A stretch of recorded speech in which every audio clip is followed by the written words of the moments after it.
welcome back to the Untitled Car Show. I guess it's welcome to the Untitled Car Show since we just started the episode. So I'm joined by, off to a great start as always. I'm joined by the Right Foot Down guys. I got William, the editor in chief, and I got Justin, contributing author. We had Justin on a little bit ago, so we had some technical issues in his episode, and let me apologize on air to Justin about that. Stuff happens. Yeah.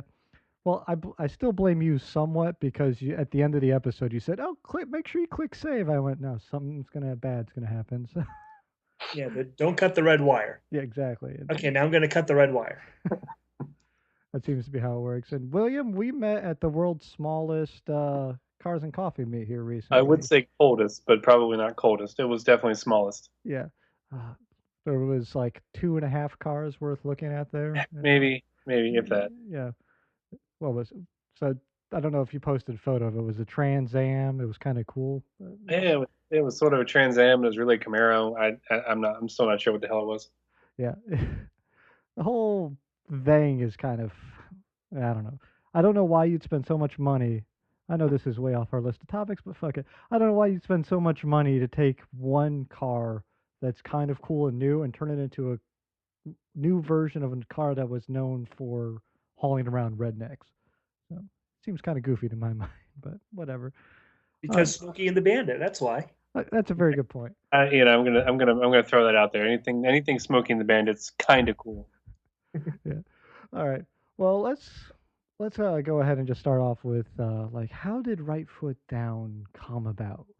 Like it's a good website. It's got car reviews on it. It's got like all the like fun and interesting stuff you expect out of a car site. But like how did like you all come to be associated with the site?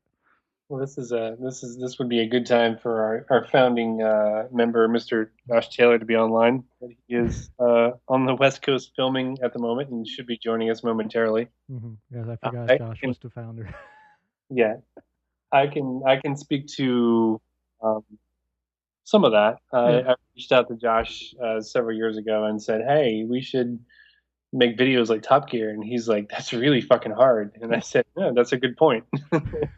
And we had this grand idea to do a race from south of DC into DC, car versus mass transit. And by the time we mapped it all out, we're like, wow, we need like 6 camera people and 3 cars and some sort of a cool car to drive in traffic. And eventually we were just like, maybe we'll just get one car and we'll film that and we'll do like a review. And so he had a friend of a friend with a new Porsche Cayman, and we got together and filmed a review, and it actually never aired because we really learned from our screw ups and trials and tribulations, and that was sort of version 1.0 of RFD video reviews. And I said, we could just write some articles as well. Hmm. Terrible writer, and so it literally was just me, him, and a couple other guys who contributed occasionally, and so it sort of spiraled from there. Candidly, I'd really um, pirated several people from Opposite Lock off of Jalopnik, Justin being one of them. Hmm. I would see someone who posted a series of, decent, decent, close to English level articles that seemed interesting, and I said, "Hey, you guys want to write for Right Foot Down? And here's my email address." And then someone like Justin would email me, and I'd say, "All right, here's the deal. We don't make a dime off this. We can't really pay you. However, we're trying to build this thing. We think it's special. We think it's different. So we'd love for you to contribute." And so we've had some success sort of building from there. I mean, Josh can fill in the gaps from the this goes back many more years before I was involved, but Yeah. that's kind of the thumbnail of the last couple of years. Hmm. See, that's like the interesting thing to me. Well, I gotta get up on my mic. The I even talked to Mr. Regular last week. And it was an issue of like he kind of let loose a little bit that like he's still like it's break even. Like I think the new frontier with like car reviews and everything seems to be like if you can just break even doing it, then you've made it in the Oh, that'd be business. super. Yeah, Yeah. I think I've talked to Jeff Plucker a little bit over at Hooniverse, and it seems to be like you either break even on your own site, or maybe do enough to cover expenses, etc. I guess that's the definition of break even. Too much bourbon, sorry. Or you do a bunch of freelance jobs for a handful of different automotive sites, and that ends up being, kind of your salary. And then in the interim, you're building this one thing that no offense to the places you're doing freelance work for, but the one you really believe in, that you're building up, that you think can be your legacy as far as what you wanted an automotive website to be. So at this point, we all have day jobs, and that's as much behind the curtain as you're going to get as far as sort of what RFD's like during the day. We all have our own day jobs and find our time to write articles and do video reviews. And I was just finishing up editing something upstairs before I came down here. So it's definitely a beg, borrow, steal, find as much camera gear and audio equipment as you can get, and try to edit things in your spare time. Yeah. And like that's what makes the site like I don't know, it's good because you can kind of like wrap your head around everything. And like I had a brave right there because I used to be able to hear myself, and now I can't hear myself, but I can see my little thing. See Justin, no, see Justin, you show up. I had this all sorted out yesterday, and now I'm having technical issues again. It must be all my fault. I just bring them to you. Don't forget to hit save. Damn it. Well, again, like I think I got this thing sorted out, and that's knock on wood right there. But no, I get back to my point. No, right foot down's interesting because it is kind of, you can see where it's going, and it honestly, it's one of the better produced websites, especially like the mobile version and like being online. Like, there's a lot of places that just don't get how to make stuff accessible, and the website's easy, it's understandable, and all the writing on it is phenomenal. And that goes, the Like, videos are great, and it's fun to be on. And you know, I had what I'm in high praise, and I'd like to blow smoke up people's asses recently, but I've had some great people on. I've had Matt Ferrara on, and I had Mr. Regular on, and now I have you guys on. And I don't mean this there, in a disparaging way, but it's like Matt Ferrara is probably the furthest along in figuring out how to make this whole stupid oh, internet easily, thing yeah, work. easily. Yeah.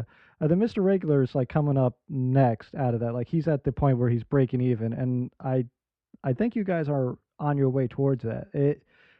I'm kind of shocked it hasn't already happened for you, but it's a great site to go to, and you're kind of pilfering the best of the best from the community you have, and it's out there, and that's to Justin's credit too. He writes some great articles, and you guys snatch him up, and you get on him before anyone else can.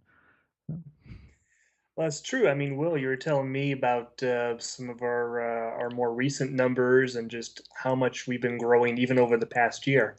mm, yeah, Yeah, it's interesting. You look at, I find myself staring at bar charts and graphs and things of site statistics, and I keep looking at it and going, what's the magic formula there? Like there's something that you just I feel like there's either I mentioned this to the guys the other day. I feel like we either need that one breakthrough sort of like scoop that nobody else has. I really keep bothering Ford to give us a Focus RS and have us be like the first one that gets a good like review out there.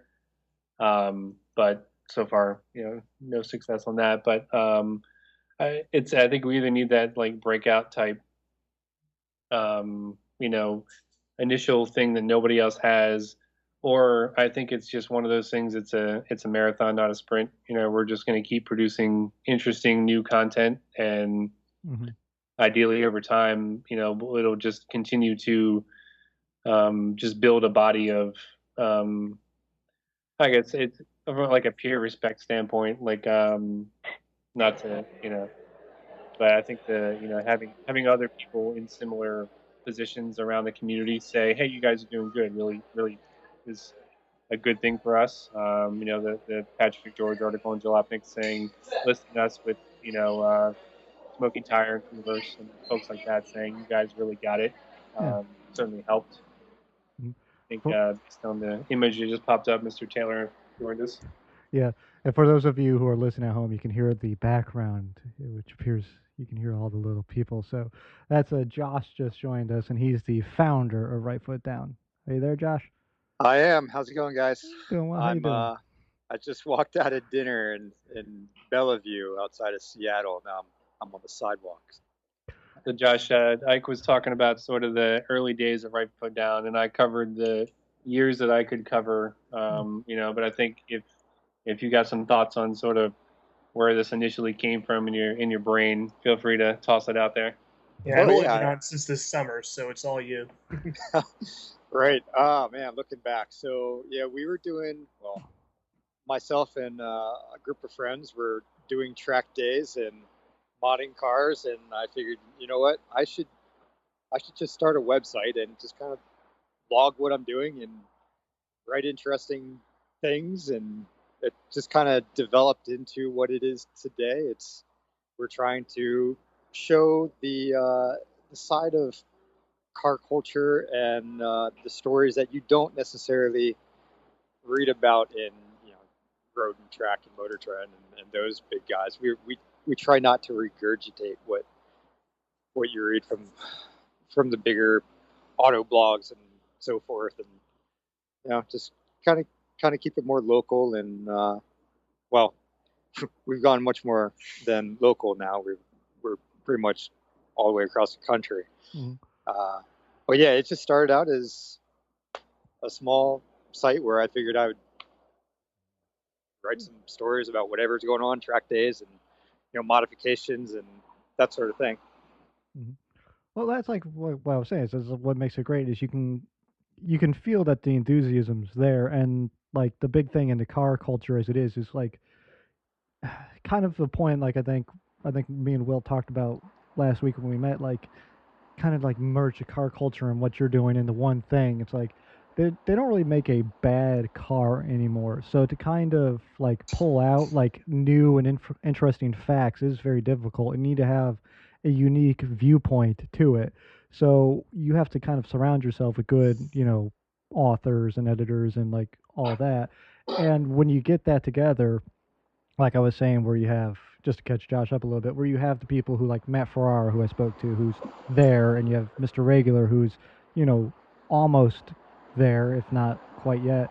And then you got you guys, and you have a completely different, not completely different, but you have a viewpoint that's unique, and that's what makes it fun to read all the articles that are coming out. And that's why I like going to the site and why I like reading the articles.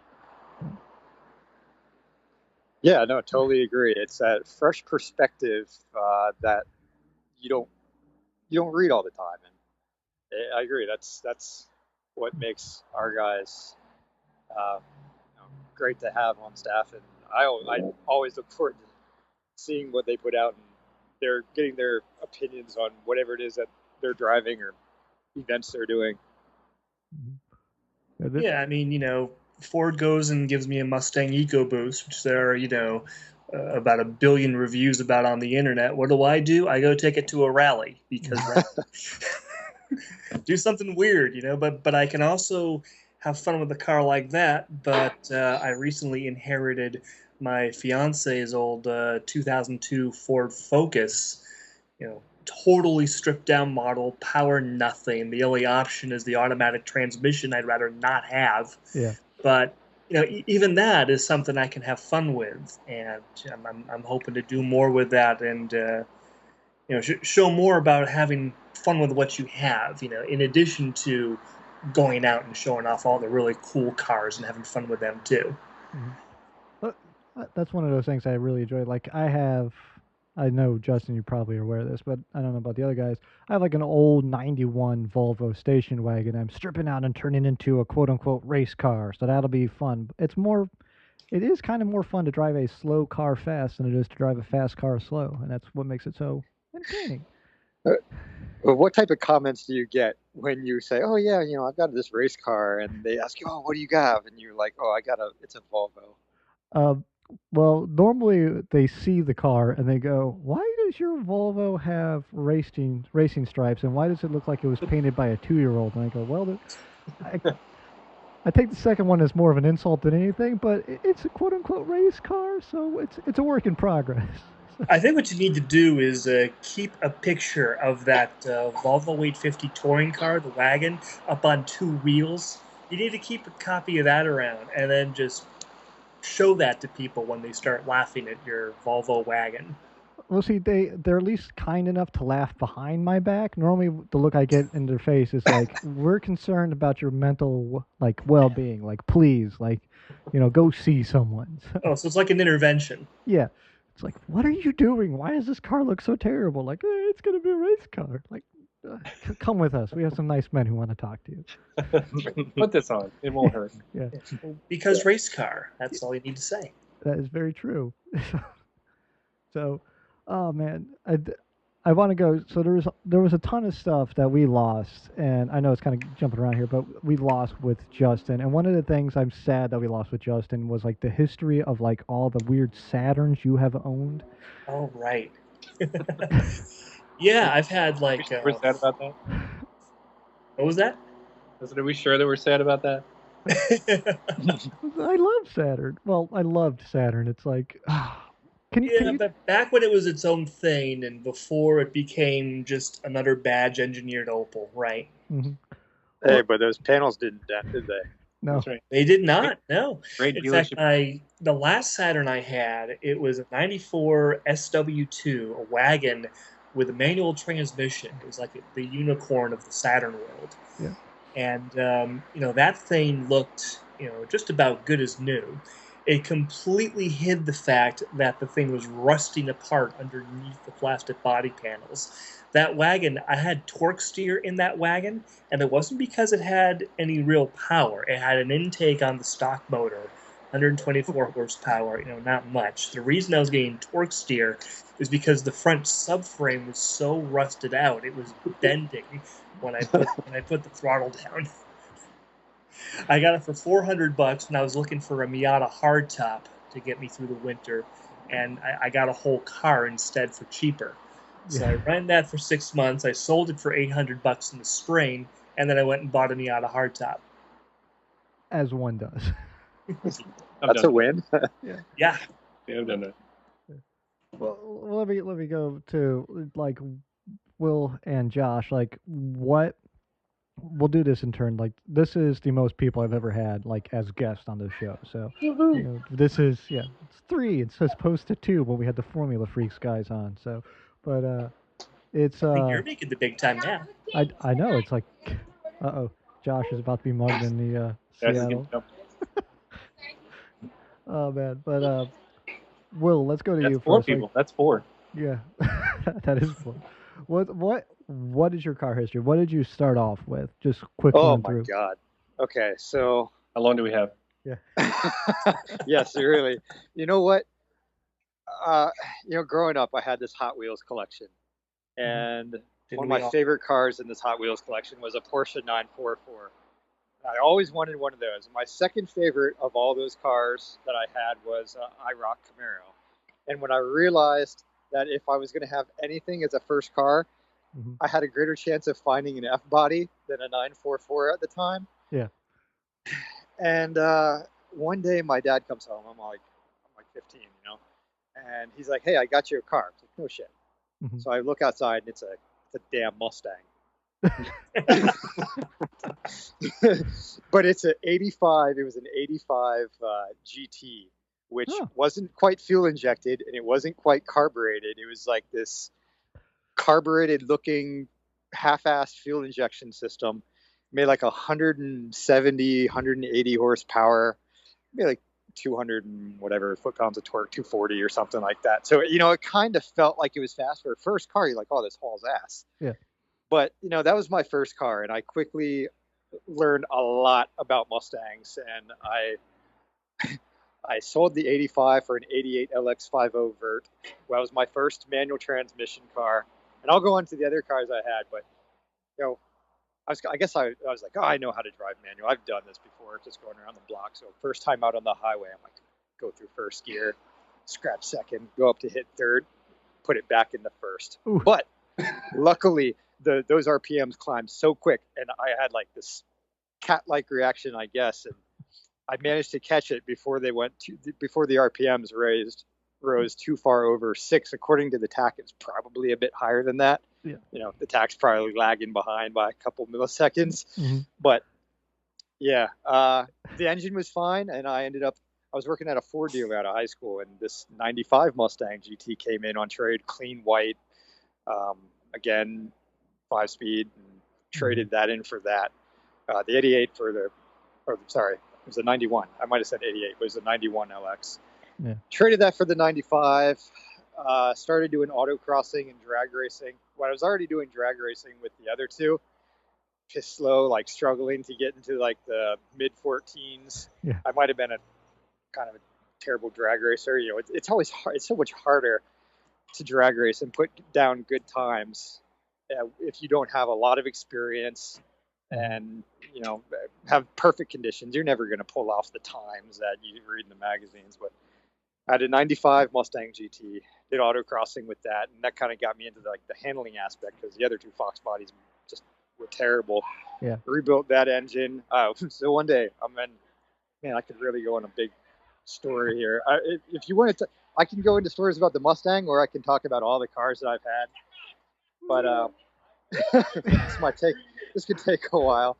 I had this bright idea with a buddy of mine who also had a GT at the time, in his parents' garage. We were like, oh, we're going to swap the intake manifold. So, okay, we swapped the intake manifold.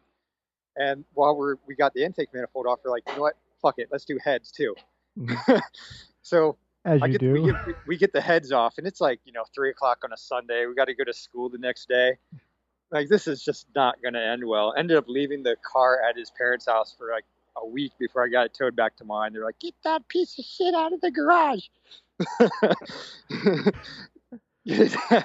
got it towed back home and built the engine in my parents' driveway, and that was cool. I mean, back then the goal was 300 horsepower naturally aspirated from a 5.0. You're doing okay. Mm-hmm. And I just barely did that with some parts that weren't really well paired together. I had a RPM 2 intake manifold that was like a screamer, meant to make power at like 5,500 to 8 grand instead of what all the other sane Mustang guys do, and they get like a Performer or a GT40 intake, and it makes power in the mid-range where you need it.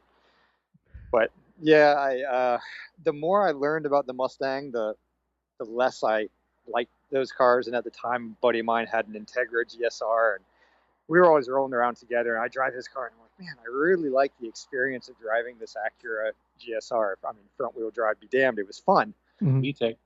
And yeah, okay.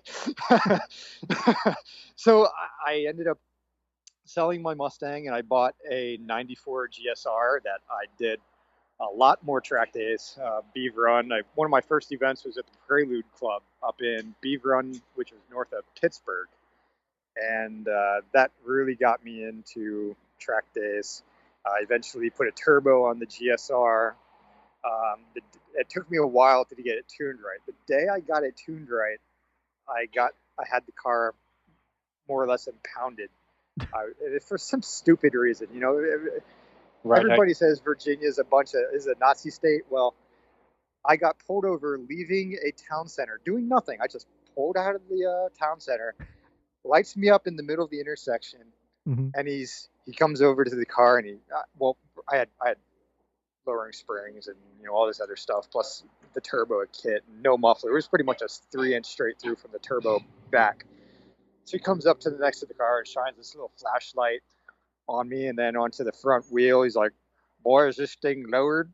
And I want to say, no, jackass. Like, of course it is. Yeah.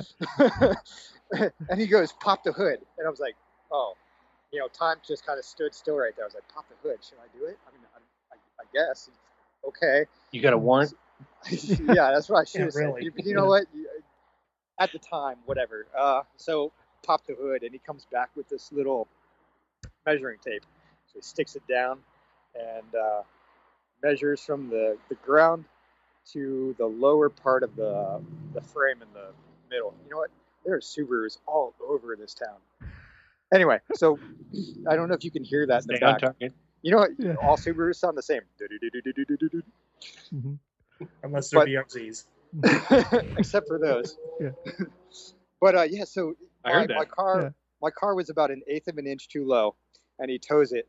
He takes my tags, takes my license, and he's like, "You got 7 days. No, it wasn't 7 days. It was 14 days to get it back to factory and have it inspected by Fairfax County, and then I could get my tags back." And at that point, I was just so distraught. Like, what do I do? You know, I don't want it. I just put all this money into this thing. I was so pissed Yeah. off, and you know, Hondas were getting jacked left and right, and I was like, screw it. I'm going to just get rid of this thing. Mhm. And I ended up trading it to a guy down in North Carolina for a stock BMW E36.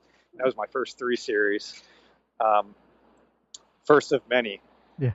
So I mean, going fast forward, I'm not gonna. I could just talk about every one of these and pros, cons, why, fun, Thank God. stories, and Mhm. but That's why you should read the site.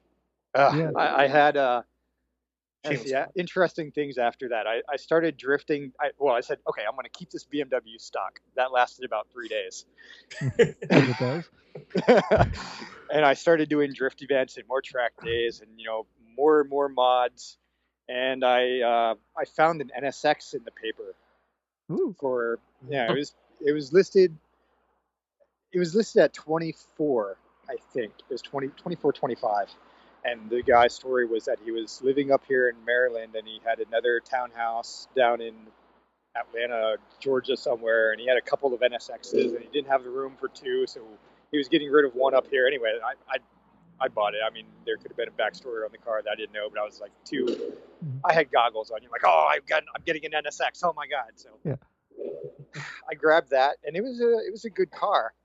Again, did track days with it, and I did Redline Time. I competed in Redline Time Attack, one of their first events on the East Coast, which was also at Beaver.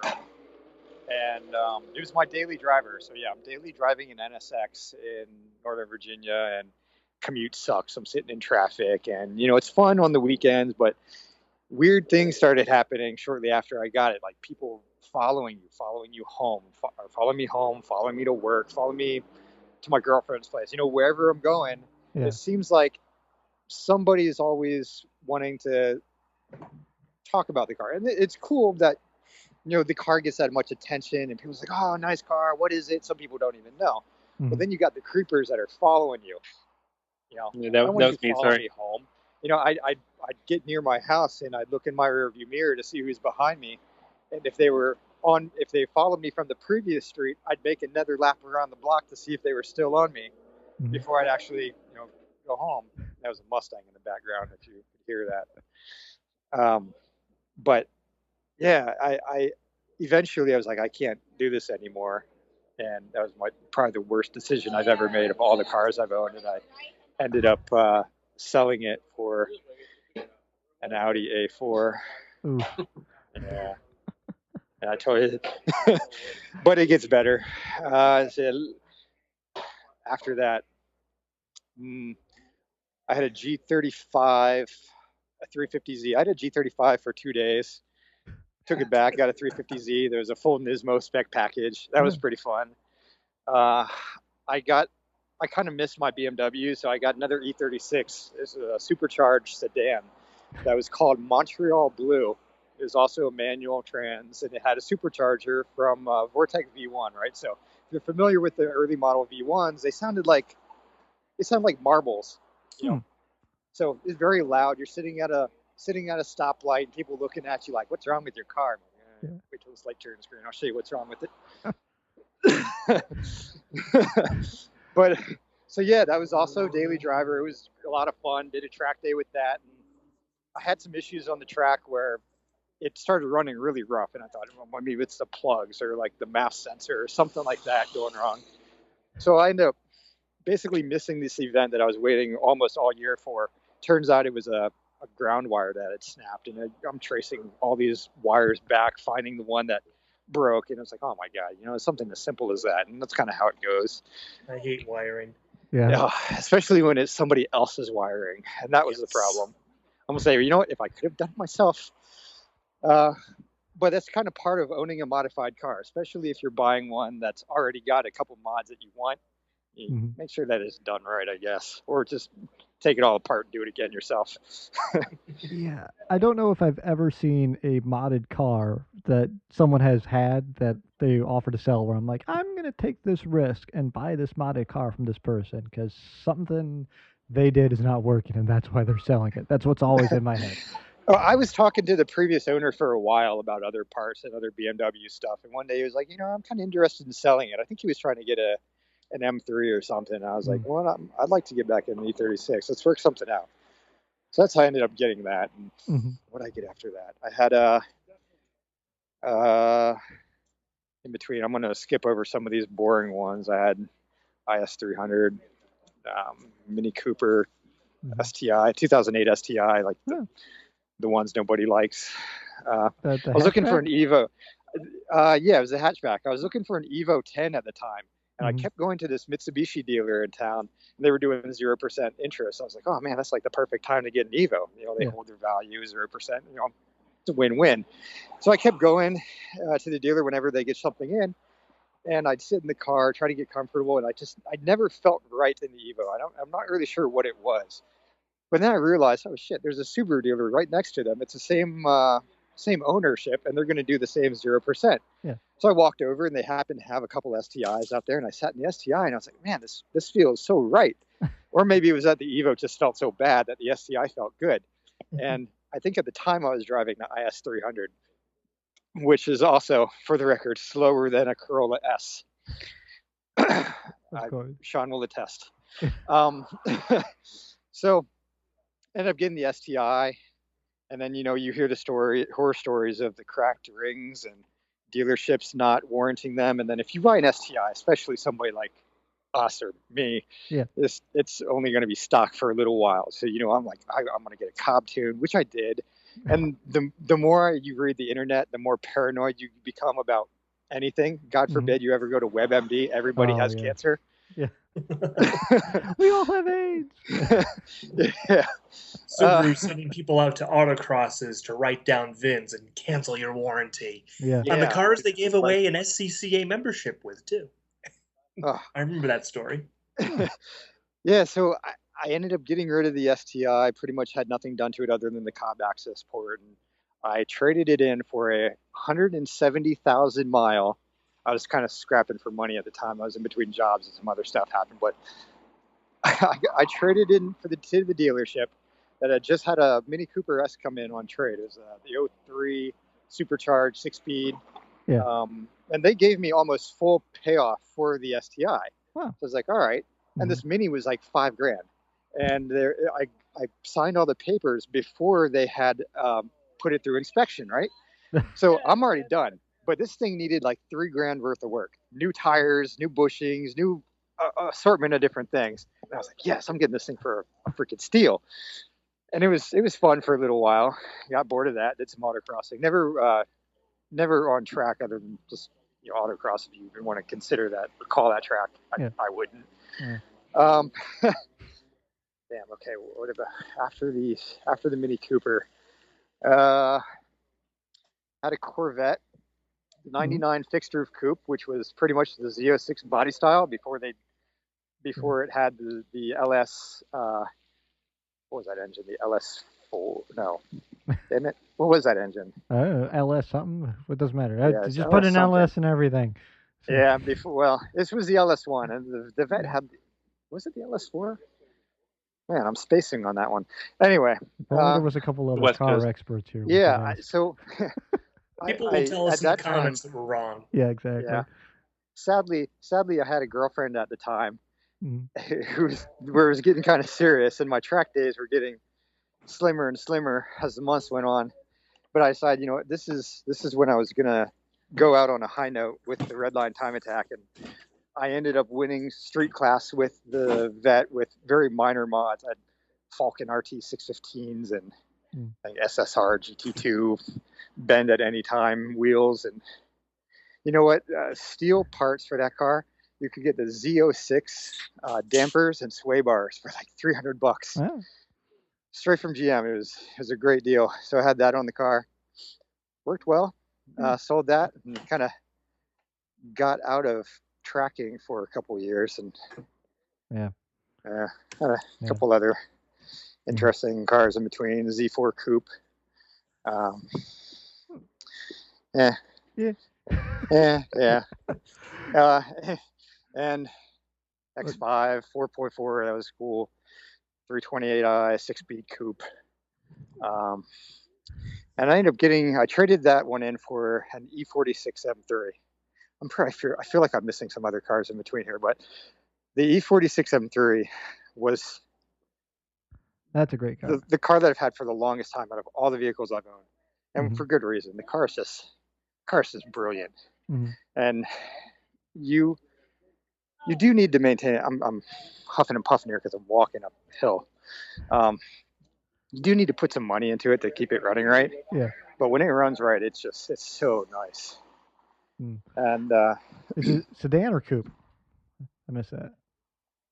Coupe. Oh, okay. Yeah, I guess it would be. Yeah, I'm bad. My brain. Yeah. Yeah, they Yeah, didn't do the M3 sedan and the E46. Yeah. I think there were some pictures of a vehicle like that out in one of those museums, right? I feel like I saw that in an E46 wagon. Yeah. People are gonna be like, "Oh, this guy's kind of boring." No, Um, no, they listened to me for like 60, 70 episodes already, so they know what's up. So. I bought this M3 with 110,000 miles on it, and I ended up selling it with 170. And I wouldn't have sold it if it wasn't for just like little stupid shit going wrong all the time, like a sensor here, a sensor there, and then tracking down what the issue is, finding the part, finding the time to replace the part. It's just it was nonstop. And I decided, I'm gonna get rid of that and buy something else that's newer with a warranty that's still fun. And there's all the hype about the Subaru WRX, and this was just last year. Ended up buying a Subaru WRX and modded that a little bit. Cobb access port, wheels, basic stuff. Had already had the Subaru exhaust on it, and decided that while it drove nice, it's kind of crappy on the inside. Yeah. And yeah, I should have known that, but I guess I had the goggles on too, reading all the reviews about it, and it sounded good. I was like, oh yeah, it's getting to be wintertime, it's all-wheel drive. Yeah. I'm gonna go do donuts in the snow. I met him at the dealer that day. He was very excited. Yeah. Well, it's one of the things. Way more excited than any new WRX owner should have been. I should have told you it was a bad idea. Well, find a WRX. What else was available at the time that would have been fun? Yeah. Yeah. And you know what? You don't want to buy the STI because, I mean, nothing wrong with the STI other than everybody said it before. The engine was designed in like 1997. Yeah. It more or less, it's the same design. Yeah, they had the 2.0, the 2.5, but it's the same damn engine. And it's just like a matter of time. If you buy an STI, your luck would be that the next year they would have the FA 25 DET, and you get the direct injection and bigger power and better fuel economy. And well, that's how I didn't want to have that happen. Yeah. Yeah, I mean, that's the thing about the STI. I mean, for the extra 10 grand, you don't get that much more car than the current WRX anymore. Yeah, I'm going to say I would agree with that for the street. But I do think if you are the type of guy that goes to the track, the STI does get you a substantial amount more car. Yeah, the variable differential. You got more torque. You got the better gearing, the stronger transmission. Yeah, the STI is the better track car. Nobody's going to argue absolutely. that. But for a street car, if you're just putting around, you want to stance it out or whatever, then WRX is fine. Yeah. It's like, is it 10 grand worth of track though? Like, that's part of the issue. Yeah, how often you go over the track? That's the thing. That's a good point. Yeah, I guess. You say, oh well, it's got Brembos, but are the Brembos going to be good enough for track use? No. Do you have to upgrade pads, and are the rotors going to be sufficient? Yeah, exactly. What else do you have to do to make it be really worth 10 grand? Is it better off? Are you better off with the WRX with the engine that makes 85% of the power, and then taking that extra 10 grand and putting in AP Racing or like a big Brembo brake kit, and maybe like KWs and some adjustable. I don't know if they make camber plates for that or what, but 10 grand can get you a hell of a ways with brakes and suspension. Yeah, and that's usually too. It's like kind of just change topic on it, but it's onto the interior of that car. That's one of those cars where it's almost like how the Corvette used to be, where it was like you're basically paying for the engine and the transmission and the drive, basically just a drivetrain, and then whatever you get on top of that is you. Said every Evo owner ever. Yep. I was just gonna say, yeah. And Subaru is just as bad. It's based on an economy car, so that's kind of what you get. Yeah, the Impreza is the most hateful little car I have ever driven. The little base version of that thing, just terrible. Well, we're gonna get so much hate mail. No, I don't give a crap. I drove a Subaru, the base Impreza, for about a week, and as a stupid little rental car because the Volvo dealership bought the wrong piece of glass to put in a car, and I was like, can you please give me back my car that just has the busted up window? I will gladly take that thing over this piece of shit I'm driving around right now. It's like no power.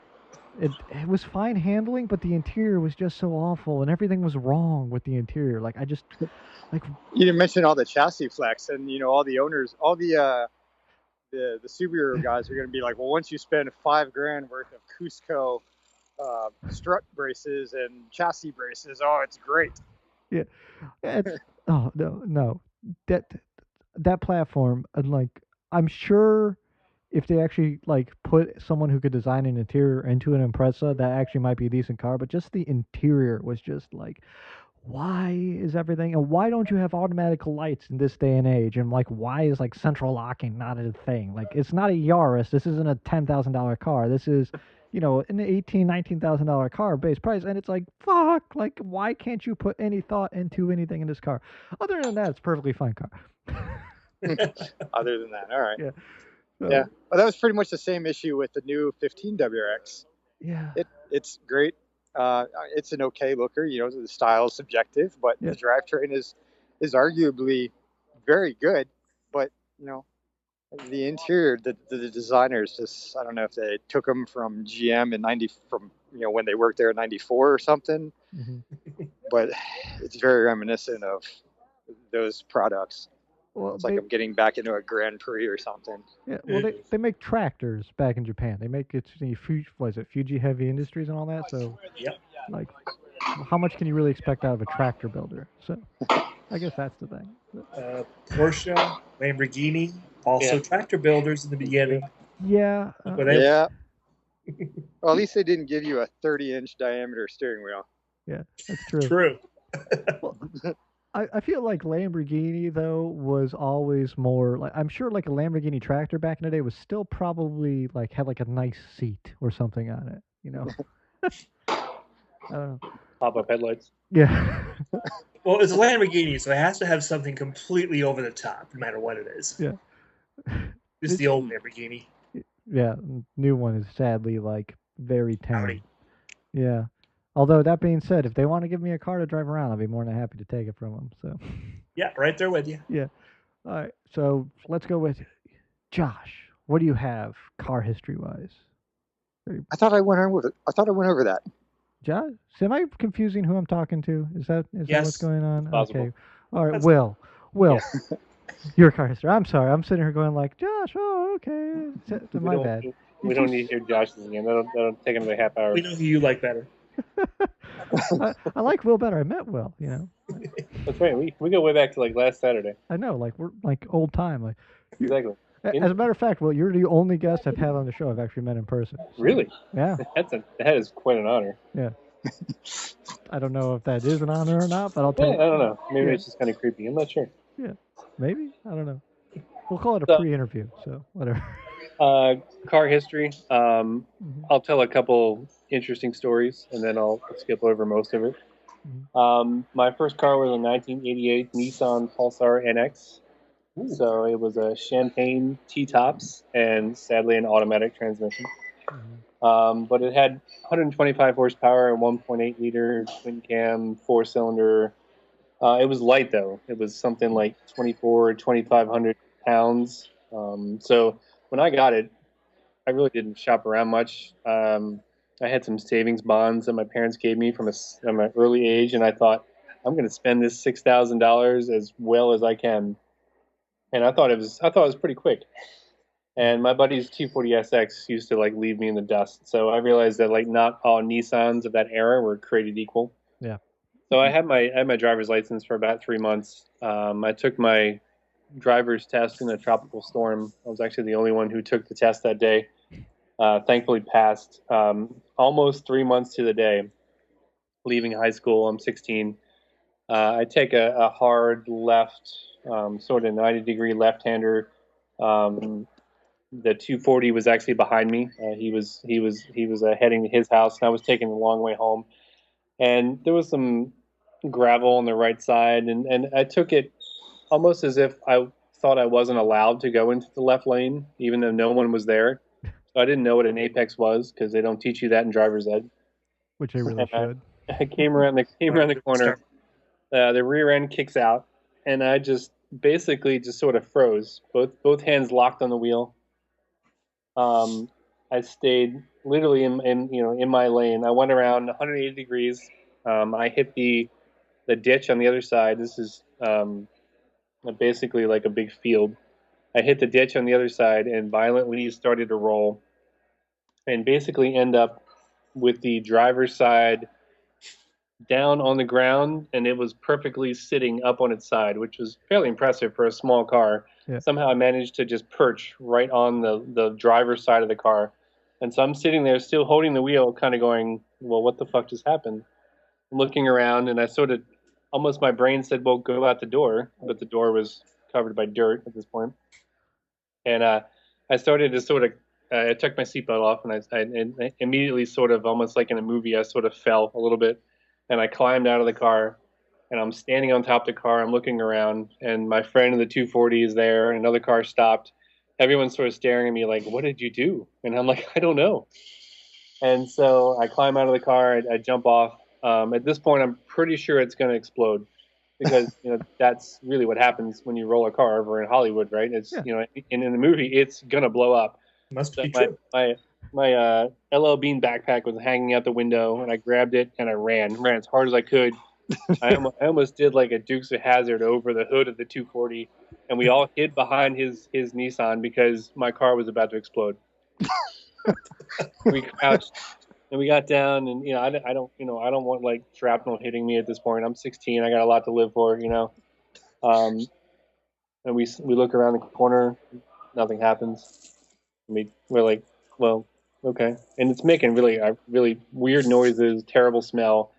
So at this point, I'm like, it's going to explode. And I think I even said that. And they're like, maybe we'll see. And so someone takes me down the road to call someone because this is pre-cell phone. And so I go down, I call my parents, and that was, that's the extent of who you're going to call at that point because it's not like I knew a tow truck number or anything. So I call my parents, and I get back. There's a Maryland State Trooper there waiting for me when I get back, and he basically says, who are you covering for? This, is this really your car? Yeah. And I'm thinking, like, why on earth would I cover for someone? Like, this is the most traumatic thing I've ever experienced. Like, why would I, I couldn't fathom taking the fall for someone for a wreck that, so I looked really confused. He asked me to go sit in his car with him, front seat. Thankfully, yeah. He writes everything up. I don't think I really got a ticket. I just sat there crying, softly into my hands and thinking about how much trouble I was in, And so 3 months later, the car was back in my parents' driveway, and the insurance had fixed it. It was never really the same. I think within maybe 3 weeks, I had a brake issue. It's just one of those things where, like, once there's that much damage to a car, I'm still to this day shocked that a $6,000 car wasn't totaled by rolling over several times. So, kudos to late 80s Nissan for producing something that resilient. Yeah. I was actually a little pissed off. I thought, if I can get some frame damage, maybe I can get a new car. You know what I mean? And so, It's bad when you're like, please let it be please, totaled. brain damage. Yeah. That's all I ask for. Lord Savior, whatever. And Yeah. so I managed to convince my parents it wasn't safe because the brakes were having issues, blah, blah, blah.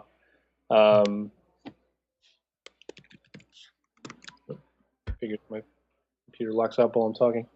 And so I was able to trade it for a brand new 1993 Mustang LX. And so, like Josh, I went the Mustang route. I'm going to toss something out there that's never really been in any internet venue.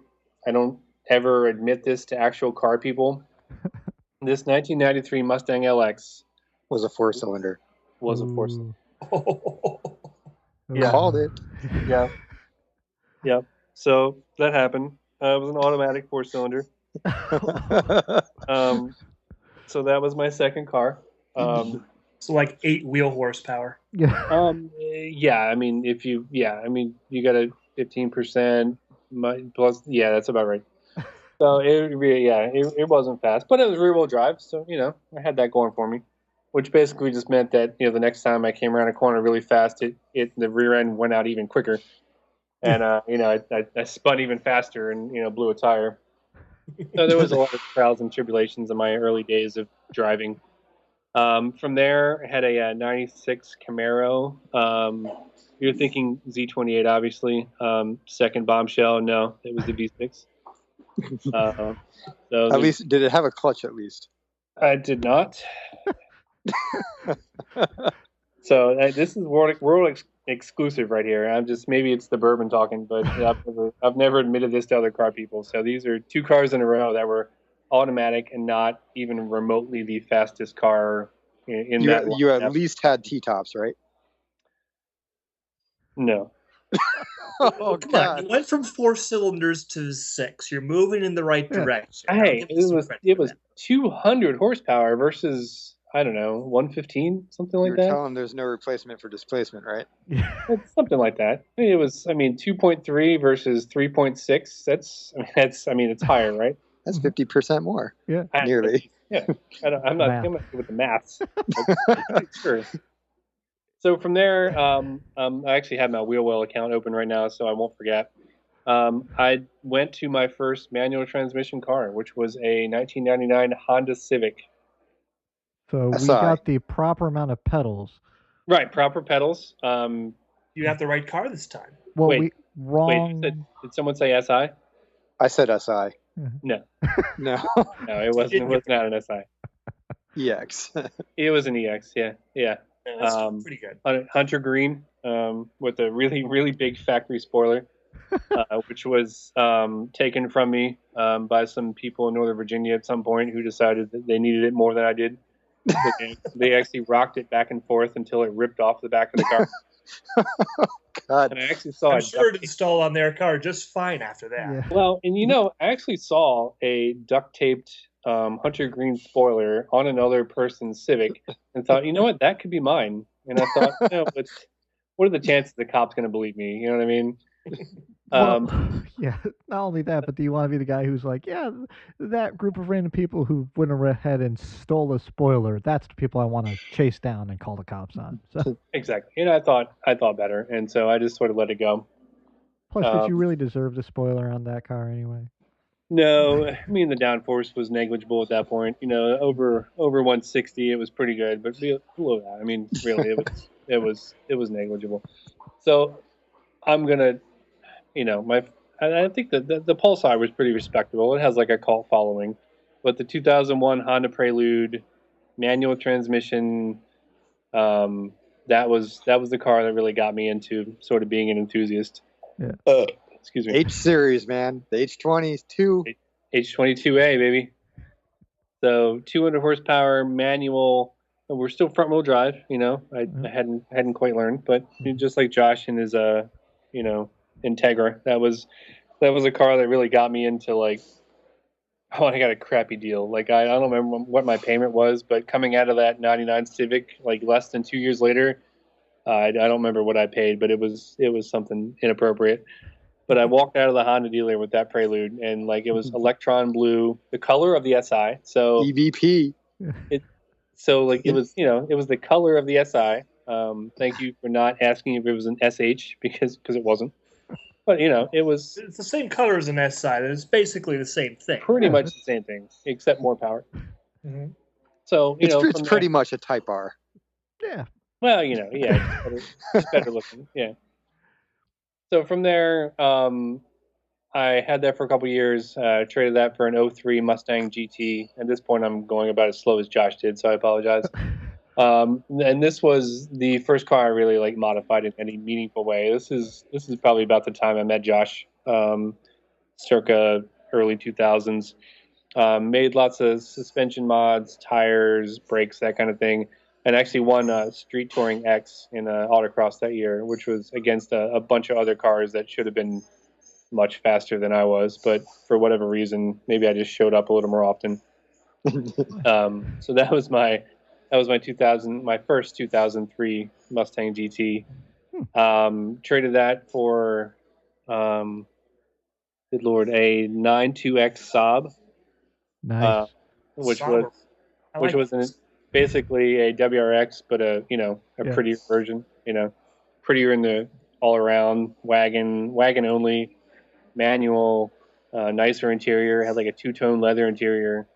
I know the internet wants to hate me for this, but I have to say Subaru. I mean, Sabaru. Subaru. Yeah. Oh, I actually Subaru, had that as like a username on some forum at some point. So yeah, I embraced the fact that it was a Subaru. Like, I mean, Subaru built the mechanics. Saab, I took credit They for put it. a I don't nose know. on it. That's I'm about not it. sure. I'm not sure what Saab actually did. I'm not sure they They- did. Saab grill on and Saab looking lights, and that's about it. They Maybe. made I mean, the interior not suck. the That- interior, yeah, basically, Sure, they the Yeah. interior was better. Yeah. the interior was better. Had like a two-tone leather. The key was up on the, near the wheel. It was not down where you would expect a Saab key to be, which, Yeah. I don't know, maybe Saab purists care about that. I really didn't give a shit. It was, It is kind of like the key being on the left side of a Porsche 911. I guess, yeah. I mean, it's coming from a Mustang. I was looking for something just sort of different. Like, to summarize my car theory over the years, it's been I'm going to buy something next that I haven't had before, Yeah. and experience that and see if I like it or not. So from there, I had a mix of I tried the let me have something slow as a daily driver. I actually had a Focus ST before a Focus ST was actually good. This is back when they actually kind of sucked, and so I had one of those. You mean the Focus SVT? No, it was actually called an ST. Was it called 2007. ST? Yeah, 2007. ST was a package, which basically meant like a little better suspension, brakes, but not a lot better. So I tried that plus a NB Miata, which had a transmission failure, a used 350Z. I actually think you and I had a 350Z at the same time. Yeah. For like a week or two. Had that for a little while. And then one day I said, you know what? This 350Z is great, but I drive it like once a week because I commute in the Focus. And then so I traded that for a 2007 G35 Sport sedan, black, 6-speed. Actually, one of the best cars I've had. I really enjoyed that car. It pretty much did everything well. It was 3 Series price for a 5 Series sort of, rear seat trunk space. That was one of the better cars I've owned. But as things go, traded that for a 2010 Mustang, traded that for a 2011 Mustang, which I might rate as one of the best cars I've had. It was a 5.0 California Special. Ooh. It just sort of did everything well. Like it was. If I look back on that's my NSX and Josh's lineage. That's the car I go, shit, I should have just kept that. Yeah. Since then, it's been more cars than I can really count. I'm looking at my wheel well account right now, and it's from there. It was an '09 Range Rover Sport, a 12 Jeep Wrangler Unlimited, 2012 Miata. God, there's been there's been a bunch of cars since then. I had another '03 Mustang convertible, a Suburban, a Grand Cherokee, Focus ST, and I've got a new Fusion right now. So it's certainly been a long list of cars. Not quite as long as Josh's, but it's not how long it is. It's sort of what you do with it, right? Yeah. Well, it's one thing to have a lot of cars, but it's another thing to have a list of cars that starts off with 3 automatic cars in a row and then gets so much better later on down the line. Well, thank you. Yeah, and again, world exclusive. My parents know what I had at that age, and maybe a couple people I went to high school with. But most people don't know that I started out really that awkwardly. Well, now, in fairness, I do have 3 automatic cars right now, so I can't make too much fun, but it's not. I don't know. Like when you don't have to make the choice, it's better. But to make you feel better, my brother still has an old 4-banger Mustang. He's very ashamed of it. So, Yeah, he should be. He should be. They were really, really not that great. no. Cars for Clunkers or Cash for Clunkers is over. Yeah. You missed Yeah, the boat. I'm aware. Yeah. But in fairness, that little 4-banger Mustang, no one really remembers that thing existed outside of like a few like car culture people. So when people That's see what the I'm Fox counting. body, they go like, Anybody "Oh." that's owned a Mustang, especially a Fox body, is Yeah. well aware that the 4-cylinder exists. And I always basically say I had a '93 Mustang LX, and I leave it at that. And answer no follow-up questions. No, my favorite part of this though is you can tell Josh is the boss around these parts because when he was given his car list, there was no comments made. As soon as Will opened his mouth, it was like, oh, Like he Open owns the it. floodgates. yeah. Wait Just, till Justin goes. yeah. Hey, you've already ragged on me about the Saturn, so wait till you hear what else I got. Yeah, it's a great dealership experience. That's all that matters. Mine wasn't. Oh, One time I tried to buy a car at a Saturn dealer, they pulled every stereotypically sleazy car dealer trick in the book on me. The independent used car lot took good care of me, Oh, good. so I got it from them. Yeah. And they wonder why Saturn went out of business. Yeah, I don't. No. Saturn was goofy and weird though, and it was awesome. And No, it wasn't. I had an Ion, so and they kept sending me stuff. I got a cookiegram on my first year when I had that car. They sent me like, Really? "Thank you for buying a Saturn. Here's a cookiegram. Come to the meet. We're gonna fuck with you." So, Well, Everybody actual- that's had an actual- Ion has had their eye on another car. Was it made of plastic? yes, it was made of our car. That was a good pun. No, they kept sending me stuff, even up to the point where it died. I have like 8 multi tools from like Saturn. They all say GM on them, but they were like, here's an oil change and gifts and shit. And like Justin, I'm guessing not so much on that whole Yeah. experience. Yeah, not so much. Well, I don't. We've talked about it before. What you had and what you went through, and I'm not sure how much of that was lost because I was too ashamed to go back through that podcast and listen to the episode all the way through when I was editing it because it was so sad. But you basically had a collection of Saturns that ended with that wagon, Yep. and then after the wagon, you had a couple of interesting cars, if I remember correctly, and then Yeah, well, let's see. I've had a fleet of Miatas over the years, all early NAs, all 1.6 liter, and all red by coincidence. why And, would you have more than one of those? He's not a quick learner. Funny you should ask, because I bought the first one with a friend of mine in Massachusetts, and we did autocross and got into track days together with it.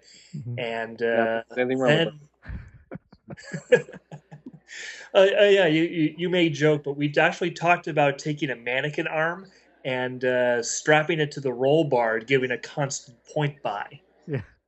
So I wouldn't have to bother. But I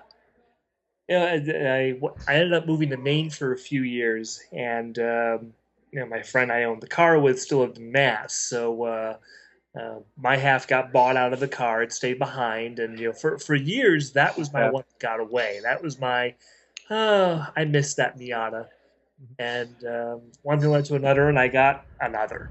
Yeah. And they were fun. I mean, the first Miata I got, the year before I got it, it won.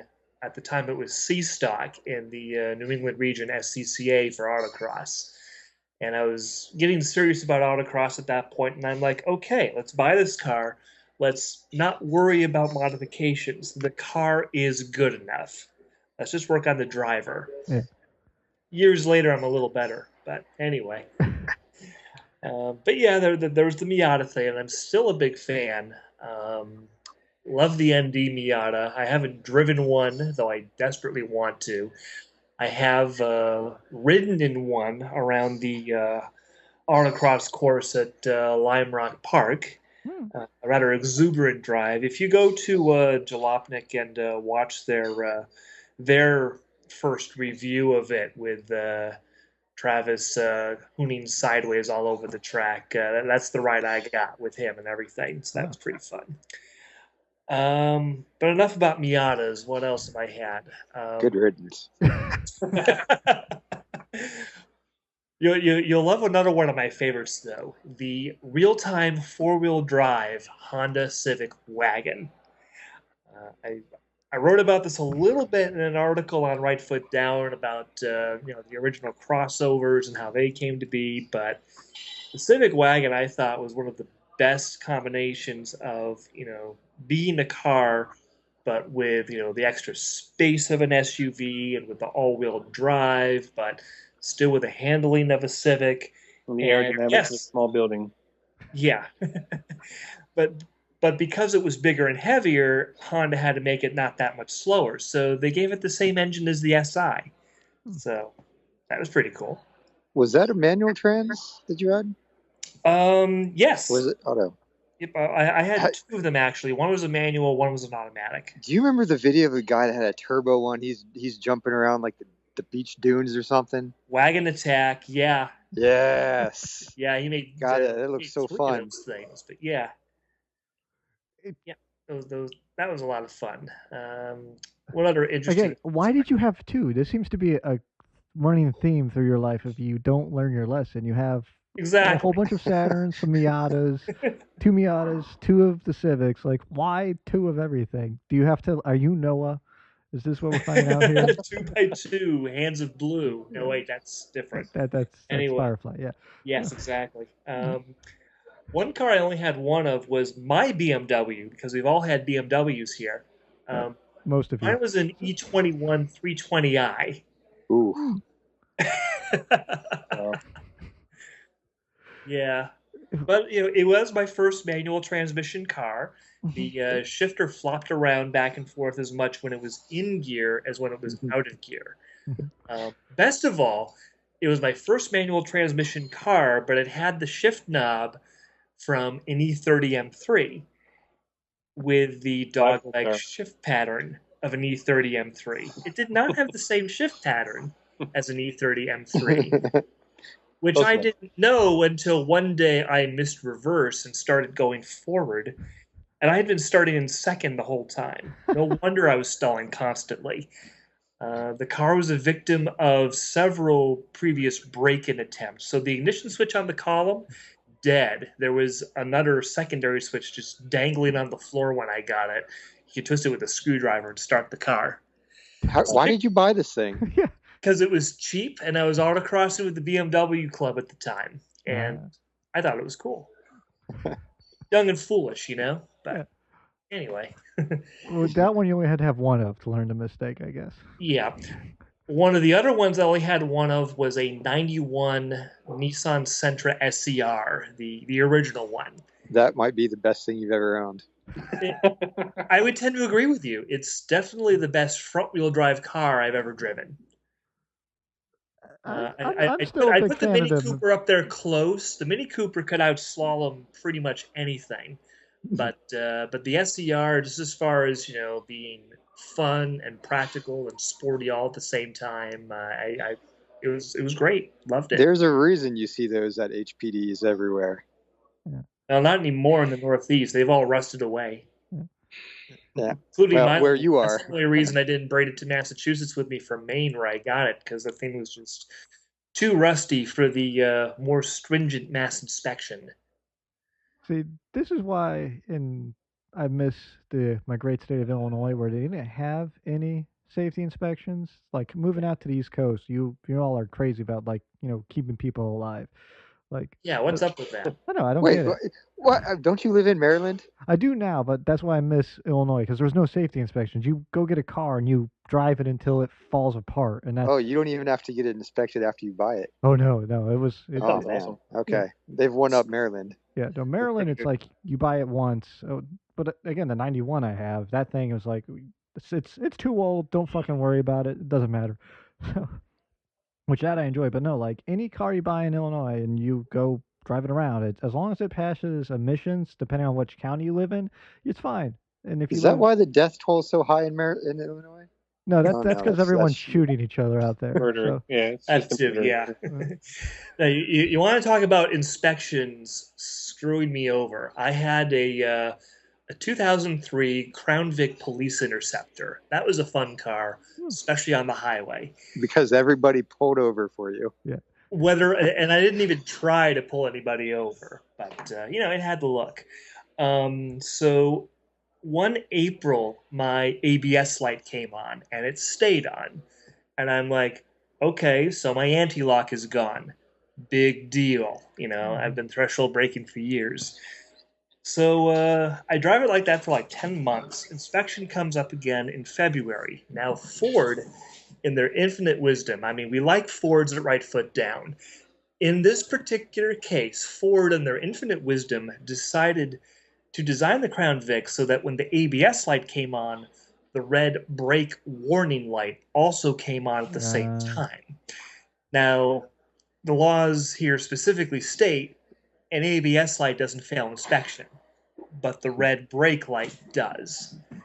And since they were tied together, and also since it was the middle of winter, I didn't have a garage, I didn't have any daylight when I wasn't working. I couldn't just like tear the dash apart and pull the bulb out or anything like that.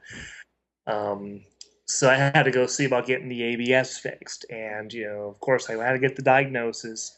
Of course, it was the ABS module. Of course, it was going to be over $1,000 to do the job before they could even diagnose the rest of the That's worth more system. than the car. Yeah, and that's when I traded it in on my BRZ several months earlier than I planned on. But, I drove that thing up until the day I drove it to the Subaru dealer to bring my BRZ home, and it drove perfectly. Do you miss it? Sometimes I do. That thing was fun taking out to autocrosses and stuff. And not because it was good at it, but because it was bad, but rather good for what it was. And everybody, it was always a favorite whenever I took it out to the track or the autocross because everybody wanted to see what that hunk of junk could do. And they were pretty impressed when it was actually kind of not terrible. What class did that run in an autocross? Oh, what would that be? I think that was F stock. It was like it would have been F stock like the Mustang. Yeah, V8 rear wheel drive. Isn't fair. But... So completely hopeless against Mustangs, Camaros, and so on. Yeah, but who cares? Yeah, you mentioned the inspections. I totally forgot every German car I've owned because both of them were terrible. The Jetta 1.8T just disintegrated, even though it was brand new. And the 944 Turbo, I actually sat in line in a Virginia safety inspection, pouring water into the coolant tank to try to keep it from overheating so it could pass inspection. And long short, it didn't. And I actually sold it to some guy in California via cars.com with a note saying, might need a water pump. Which 100% needed a water pump, and I already knew that it was $2,000-$3,000 in the DC area, and so I figured he must have thought he could take care of it cheaper than I could. So that 951 really didn't last in my garage very long. That's a shame. Yeah, fun car though. Yeah, turbo lagged so much it felt like it got rear-ended. That's a good thing. Yeah. Except when you're mid-corner. Right. Yeah. Whatever. That's the one thing that sucks about the DC areas, and I'm going through there right now because my stupid V70R seems to like to get rid of head gaskets for some reason. So it's trying to be a Subaru. It is it's full-time all-wheel drive. Safe. Yep. No, It saved everything. It just as soon as I started talking, it went, oh, okay. And we're recording what right Justin now, said. so yeah. No, it just glitched out on me again. So well, that's good. That's a record hour and 10 some minutes that we've gone without a fucking glitch. So that's good. Justin, Wow. keep quiet. Yeah. Yeah. No, but it's crazy to me like how different like the cost of like maintaining it things is around the country. Like I was telling someone on opposite lock, like, oh, it's like $1,800 to fix a head gasket out here, and he's like, oh, that seems crazy high. What the hell's up with that? I'm like, no, you don't get it. That's the cheapest place I found. Like everywhere else is like six yeah. to 10 grand to fix a head Labor rates are gasket. terrible. Yeah. Wait, I'm just in the wrong field because I'm looking at some of these guys' hourly rates, and they're like, oh, I get paid $120 an hour. I'm like, for doing what? That's crazy. Whatever. It's them making a living, I guess. But rent is this is the most expensive place to live in the country. So, maybe we should all move up with Justin. Justin, you got any extra rooms up there or anything? It makes up for it with traffic, though, so that's good. Yeah, because the traffic's so great. Yeah. Yeah, right. I Most mean, better than DC, but it's not great. Plus, you have to deal with all the Massachusetts drivers. Assholes. Yeah. Exactly. Which was one of the teams at 24 Hours of Lemons this past weekend. I got a I picture saw. and everything. I saw the picture, yeah. And their number 508, that's one of the Mass area codes, too. A little bit of Clever. trivia. I don't know. That just tickled me pink for some reason. Clever girl. Clever racer drivers. Oh, man. So, kind of get back to the right foot down thing. Do you guys have any upcoming events you guys want to talk about? Or, oh, something's funny. Or, like, what you guys have planned coming up here in the next couple months? Anything fun and exciting we have to look forward to? Oh man, we get to drive press cars like in a EV Kia Soul. Ooh. What's the range on that? 90. That is. That I'll be honest. That I'm kind of looking forward to that. It'll be an experience, definitely. Yeah, is that gonna be the first Generally electric car? curious to see what it's like. It will be, yeah. Yeah. Oh my god. Yeah, I mean, we're trying to get a mix of press cars and just normal everyday. We've got a couple ideas of series in the works of just sort of something like a BMW 2002, things that you may have seen before, things that you may have read about many years ago, or actually I may go looking for an '88 Pulsar, just to go back to the just to see how it feels now. I think there's an interesting niche that we can provide, which is older cars that we can provide a newer perspective on, like how well do they hold up, Yeah. how well do they compare to newer cars now, like that sort of the newer cars we have, everything we've been getting recently from a press car perspective has a lot of tech and a lot of gadgets and shit, and it's neat, it's fun to compare that stuff, but in the end, we're purists in the sense that we want to talk about just interesting cars regardless of where they come from, whether they're new, and like you said, like really they don't make a crappy new car now that the Dodge Caliber isn't really around anymore, which was, if we're going to talk about worst cars, that may be one of the worst cars I've ever driven. I think it bruised my knee. The materials were so crappy. So I think we're just trying to find interesting stories, and we're just as interested in the person who owns a car and their story, sort of like us rambling through our ridiculous car history. We want to talk to people who have had interesting car histories and may have picked some random car that they thought was going to be a lot of fun, and turned out it was fun sometimes and a pain in the ass some other times, and people can learn from those experiences. Yeah. Well, that's kind of what makes the car culture so fascinating to it, is like the older a car gets, the more character it gets. And if you guys want to review a inline four Mustang, I know a guy who has one that you can go review. I was just about to say we should probably do an article about the four banger LX. Is it as bad as we all think it was? The answer is yes. And compare it to the new four-banger Mustang, which is actually pretty darn good. Yeah, Josh, I know somebody that has one right now. When do you get that back? Gee. I've got to give it back on Wednesday. Okay. At the airport. Is that going to be the staple of the rental car fleets from now on? Is going to be a little four banger Mustang? because it's Ah, because like Hertz right now you can get the Challenger with the V6, which is so disappointing. How like that car used to be awesome. You used to see him very infrequently back when I owned two, and now it's like you go to the Hertz or wherever, and it's like you've come. I feel if Hertz is going to offer Mustangs, they're going to give you the V6 ones. Since Yeah, nobody Yeah, wants basic. those if they have any smarts. But it, the EcoBoost is a really good engine, yeah, and driving this thing around comparison to the GT that we had a couple weeks ago, nobody's going to argue that there's ever been a better Mustang built than what they have today in the EcoBoost and the GT and even the V6, even though the V6 has no place in the lineup.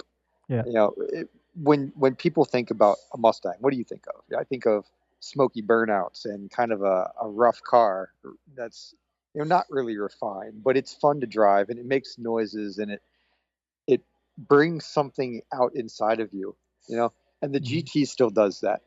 The EcoBoost, it's missing that. There's just something not there, and you're never gonna get that without 8 cylinders.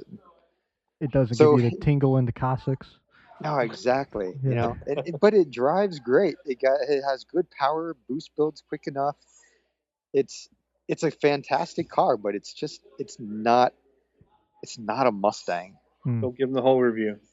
Okay, I can wait. Give them the And teaser. see, Give them a Yeah. little something, then move on. That's yeah, it. see, You don't coming even need to go from to the site anymore.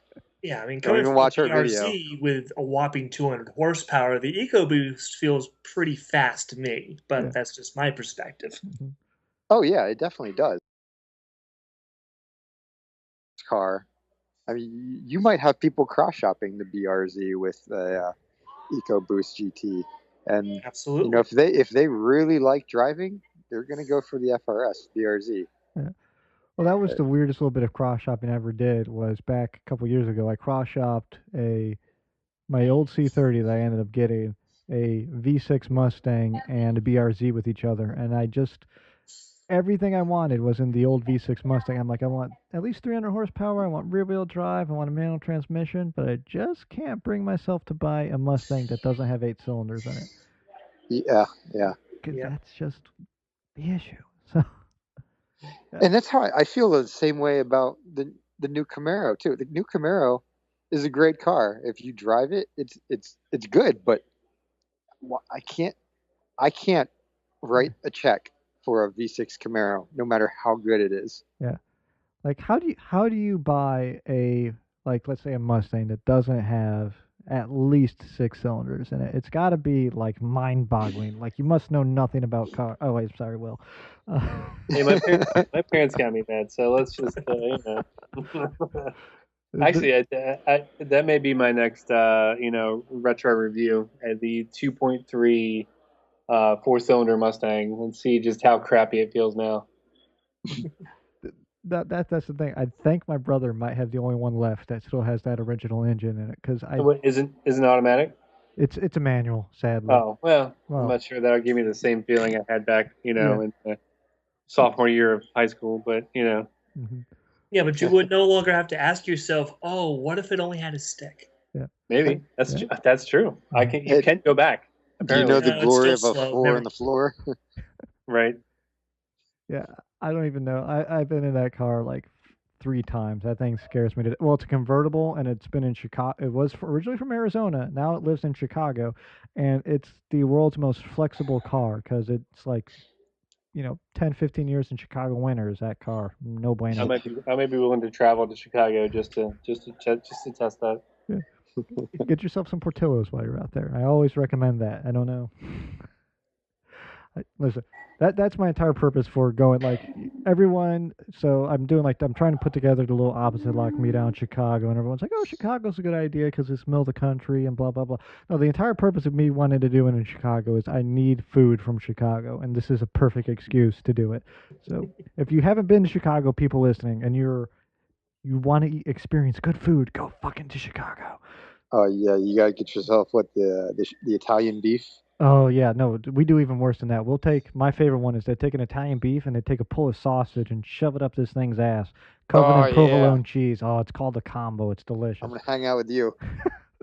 Listen, if you want to feel bloated and like disgusted with like being an American at the end of a week, like hang out with me in Chicago. I will make It's like you a a heart attack. yeah They have the Chicago Auto Show, right? yeah. Man, Is it any good? I've been a couple times when I was much younger and knew nothing about cars. Probably better than DC, right? Oh, dude, Anything's better than DC. That's the Well, nation's wait, worst wait. auto show. yeah. Ixnay, we're trying to get press. Oh yeah, I mean it's fantastic. Yeah, I was about to say the same thing, and I had the same thought. Like, I'm trying to get a press pass. No, I'll say this Just about the show up day of, they'll give you one. Trust me. yeah. Oh, that might be worth doing. Like, please just come to a event. No, DC Auto I'm Show. out for New York myself. Yeah, well, I mean, I've been to the Isn't New the England automakers show. just don't care about DC? It's Yeah. yeah, It's the new like green auto show, which is kind of sucks. yeah. Well, that's the thing. I remember the first year I went down to the. I'm used to going to the Chicago Auto Show where they have everything. I go down to the Nissan booth and I go, "So you guys bring a GTR down here? Like, you guys got a GTR?" And they went, "No, but we brought the Leaf." And I went like, "Are you just here to Nah. break like Really? children's dreams?" Like, Even the New England show had a GTR. I know. And we had a GTR last year. Yeah, The I year know. before that, not so much. Yeah, but it's like, did they learn from their mistakes, or were they just tired of maybe hearing all the children cry? Like, well, Mom, I wanted to see the GTR. Like, I'm sorry, Billy, it's not going to happen. Well, admittedly, New England had a GTR, but they had it roped off. You couldn't get into it or anything. I would take that over. But it was there. That's a start. It's something. Yeah. See, we're not criticizing the DC Auto Show because we want the press No, pass, it's but No, of we're course trying to not. make You it know, better. back in you the know day- how you're at the DC Auto Show is when all the shift knobs are gone. Yeah, what is right. that? Exactly. Yes. Classy. You keep it classy.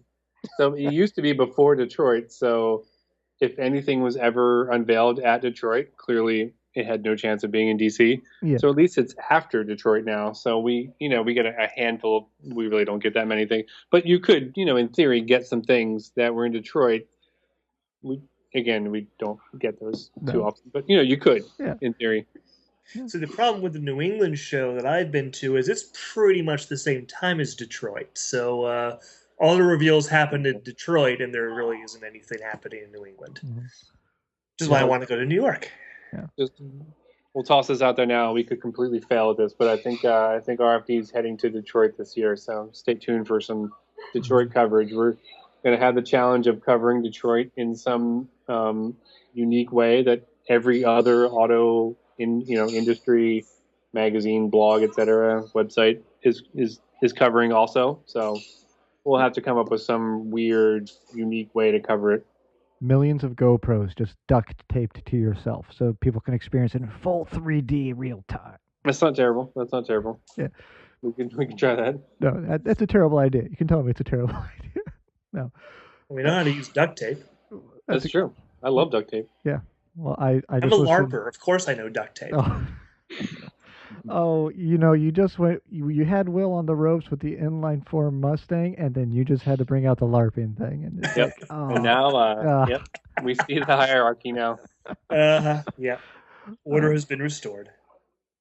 yeah, we're back to like we don't make fun of Josh because he's the boss. Will's back in control over Justin because Justin LARPs. That's how that works. Wah, wah, wah.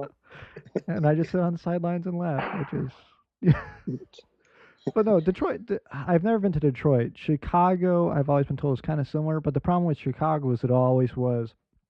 It wasn't New York and it wasn't Detroit or Los Angeles, so we never got like the big reveals and the big, like, announcements. It used to be the place to be because like where was the Mustang unveiled? It was unveiled at the Chicago Auto Show. It's like but it's like now it's just kind of like meh. Like why would you go to Chicago? Well, because I don't want to drive to Detroit and New York is way too far. So I don't know. Maybe I'll get back someday. Maybe it'll be awesome. But that's me just griping at the the slow downfall of the city that I used to love. So Well, Chicago is like New York, except smaller and less expensive. well, you would say that, except I don't know. No, it is. I want to come back, but the thing about Chicago is it was always like, well, no one ever advertises it for Chicago. It's like, yeah, because it's good, and we want to keep all the weird people out. But then we start shooting each other, and then that just doesn't work. So, and then no jobs, which is why I'm out here in Maryland. So, ugh. That's how that is. So getting back to car shit, this has been a really long episode. So let's just go ahead and I would love to get you guys back on if you guys aren't sick and tired of this shit. But let's just go with, well, what is your guys? We'll go down the list. Justin, then Will, then Josh, and we'll go. What is the favorite car that you've like had as a press car, or you've driven, or just like your ideal car? Like, Mm. so, Oh, that is a good question because I've had a bunch. I'm always one who asks, okay, what's the right car for the right job? So I mhm. guess the question then would be, what's the right job and everything. Um, right now, I would have to say it's the new Mustang is my favorite right now. If I had to get a new car, probably not because just because I need a little more of a back seat. And yes, I realize I own a BRZ, Yeah. but I wouldn't buy one of those right now either. Again, for the same reason. Mhm. So, but as far as just like what car I'm really liking these days, I'm pleasantly surprised by the Mustang. All right. Well, let's go with you. So it's same thing. I'm going to divide it up in a couple of different areas. So if I didn't have 3 kids, the new Mustang probably in GT350 guys. If I didn't have such a high child support payment, if I was dealing with me, my ex and my current child support payment, the regular GT is quite fantastic. I was one of the best cars I've driven recently. Given my situation, probably a used A7. Like there's something about the A7 Audi that's just this shape of it just is like semi-sexual. It's almost like an A5, but like more room, and there's just something about it. CPO because I don't trust German cars. My overall ideal car, the best car I've ever driven, is probably a 458 Italia, a Ferrari. I got a chance to drive one on a track, and it was otherworldly. It was something I just different than any other experience. I got to drive a Gallardo Lamborghini at the same time, a Superleggera, and they, for whatever reason, even though they were comparable at the time, they weren't even similar. Like the Ferrari was so much more fun and interesting, and sounded better, and had better ergonomics, and didn't catch fire, and had better headroom with a helmet on, and it was just a lot of fun around a track. So that's my hierarchy at the moment. And then Josh. I'm going to say that if I could have any car right now in my current situation, which is I've got a 2-year-old daughter and, need something to drive around every day. The car I'm about to say is one that I initially thought was hideous. But the more I look at it, the more I like it. And this is pretty much unobtainable, but the Ferrari FF as a daily, I would daily the shit out of that thing. And then if there was any car that I could have back, or in anything that I've driven that, I keep saying, damn, every time I see one, I want it. Will knows what I'm going to say. It's going to be the NSX. I would take a bone ass stock any year NSX with the manual trans over just about anything else on the road. I saw a red one today. Yeah. Mm-hmm. Yeah, I can't blame you there. I've gotten to drive a couple at autocrosses, and wow, I totally understand the appeal of that. Yeah. I want to tell more stories about that car, man. You know what? I'm going to tell it. I'm going to tell Maybe it. for the website. Okay. That's You're fine. going to have to read it on the website. Yep. Go to the website, read stories. And again, Right Foot Down, it's, again, I've been doing this little podcast thing for a while, and, you can see who's there and who's on their way. And this Right Foot Down thing is definitely on its way. And you guys need to go out. If you're listening to my voice, you got to go out and you got to read the stuff on the site. Watch the videos, read the reviews. It's an amazing site. And again, whoever designed your page, it's one of the best put together pages I have seen in terms of automotive forever. And like even Jalopnik is kind of crap compared to what you guys are putting out, because yours is actually organized and you can find shit you actually want to find. So I'm glad to hear that, because for the longest time I'm like, oh man, what am I doing? This is a mess. He tries to change the name like every few weeks. Yeah, hey Will, what do you think of this name? Mhm. Oh, No, just You're build a talking to the brand. guy who we sat down and believe me and Proc, we put down, again, he's not here, trying to figure out our day work schedules and all that bullshit. But we sat down probably for like 3 weeks trying to figure out a name of the fucking podcast we're Good. now on. And You don't now have one, like That's ever. good. Yeah, I like it. and then I did discover, I guess, Adam Savage has a still untitled podcast, so I guess there might be some confusion between the two of us, but I think the car show bit kind of figures it out at the end of it. But whatever. Hmm. Yeah, I know at least one of you knows. I know Justin knows who Adam Savage is. I don't know if the Oh, other yeah. two of you.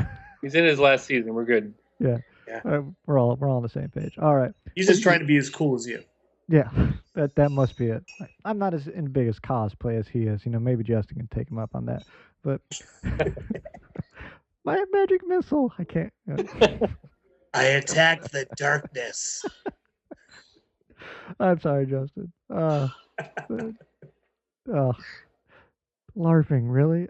Okay. And on that note, like guys, I'm so glad to have you all on. We need to get you all on again. I don't know, as a group again or how we're gonna do this, but We'll come to your house. yeah, You just show up one day, we'll knock on the door. yeah, Party at Ike's place. yeah.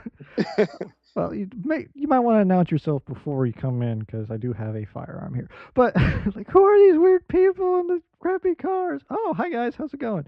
Don't bring swords. Yeah, leave Justin at home. I'll bring my boffer. I don't know, officer. I don't know what happened. I just saw a guy with a sword. He was on the porch. I don't know what was going on. You're aware the sword was made out of foam, right? Listen, have you He's met a driving a LARPer? Subaru. All right. Yeah, He looked bigger when I couldn't see him. exactly. All right, guys. Just hold on for a little bit. I'm just going to put the show to end again. Again, go to rightfootdown.com. Read the stuff. Go through it. You're not going to be disappointed. It's all there. It's worth listening to or watching the videos, reviews, and everything on there. Guys, any parting words before we come off the show? Thanks for listening.